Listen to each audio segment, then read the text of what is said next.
From this moment on, you will now be known as Sharkbait. Sharkbait! Ooh-ha-ha! Welcome, brother Sharkbait. Sharkbait! Ooh-ha-ha! Enough with the Sharkbait. Sharkbait! Ooh! What's up, everybody? This is D from Brooklyn checking in with a freshwater unexpected update. So, as you know, I have quite a few different species of fry in the quarantine tank, and as I'm doing my water change and pulling out what could tentatively be duckweed that I also like to stay on top of. You can't let this stuff get a foothold in your tank or you are done. Duckweed can multiply really quickly, but I stumbled across a crap load of more what look like guppy fry. Yeah, so we have more baby fish. This is why quarantine tanks always become another project. So I have quite a bit of floating moss in here to keep these guys nice and safe, help them stay away from their parents, which usually predate on them. And I just found a ton of fry in here, so there they are, quite a few. There's some of my old molly fry that I brought in from outside. I'm moving in the moss to give these guys a lot of cover from the parents, but parents know where they are. Just kind of keep it nice and tight to keep them protected. And there are quite a few fry in there. Now, one thing I wasn't really thinking about as I pull out more and more duckweed, hard to get this stuff. What a pain in the neck. I hate that stuff. It takes hold so fast. What I noticed is, as you do these water changes, as the seasons change from summer to fall, you do get a lot of breeding activity in these tanks. My cherry reds are doing really good.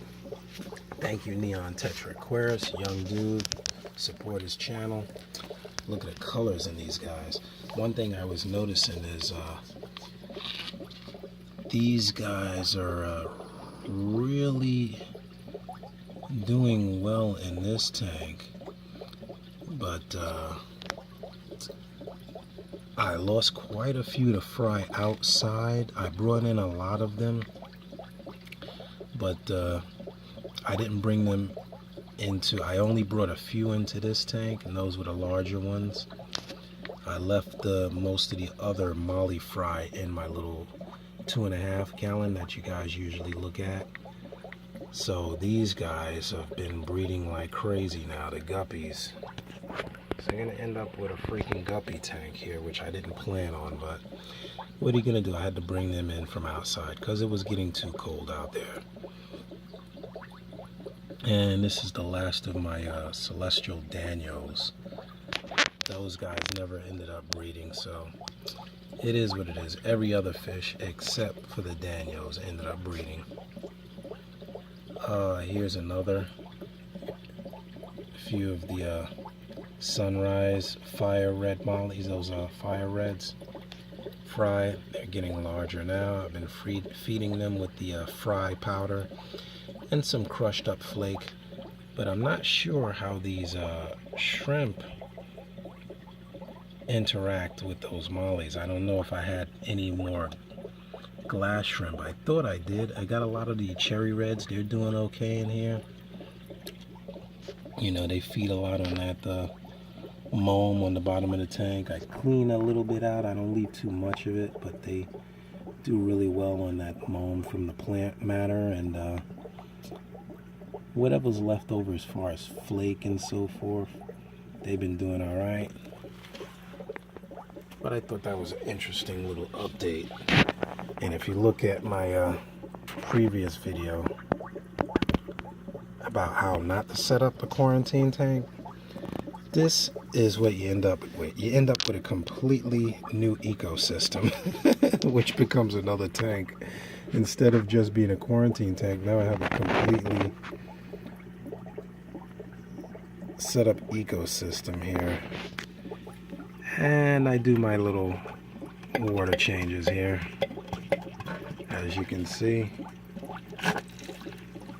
I just have the internal filter here, little Tetra filter, which is doing alright, and I have a box filter in the back. It's hard to see because it's so densely planted in here. You wouldn't believe. Look at the pothos in here. You can barely see the film because it's so densely planted.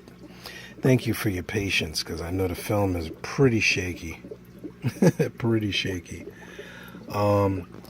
Beautiful cherry reds, man. This is probably the longest I've ever managed to keep shrimp. And I've just actually did my homework. Don't over filter. Keep lots of mum. You can see the water is clear, but there is a lot of sediment and plant matter in the water, which they tend to feed on. They feed on that little algae that sits on the rocks and on the plant surfaces, and fortunately the fish find that to be the perfect breeding ground. So these guys have been just, you can see that female is carrying right now. I think both of the females are carrying, actually. And that's it. You know, my term is to kiss it, keep it simple, stupid, the KISS method. I've tried forever in previous years to keep shrimp and have been unsuccessful. This tank is just actually about 3 hands full of dirt covered with gravel, which my sword plants are planted in, and also you'll see that the sword has come back. As the temperature's gotten a little cooler, the swords are doing a little better. I don't dose or fertilize or do anything with this tank. I just let nature find its way. It's run by a dual T5 light fixture, 6500K bulbs, which are probably way overdue for a change. I pull the leaves when they need to be pulled, the dead leaves off. I keep this pothos trimmed, don't let it grow too dense or it becomes a mess. And now I don't know where this duckweed has come from, but just try to keep that under control, because the duckweed, as you can see, can be a pain in the neck. All you need is one, and you can have like a zillion, you can have your whole surface covered in duckweed. And that's it. So this is why I always end up distracted from the saltwater tank, because every time you look, you got another project going on. Look at that duckweed trying to take hold. See this? I don't know how it got in here, but it's just spreading slowly but surely. I just pick it out every now and then. And that's it. So thank you for watching. Click subscribe. Thank you for being patient, as this is a very shaky video. It's very hard to film fry. And that's it. Till next time, I'm going to go watch the Patriots and the Bucks play now. So, see ya, everybody. Love, peace, and hair grease. I'm out.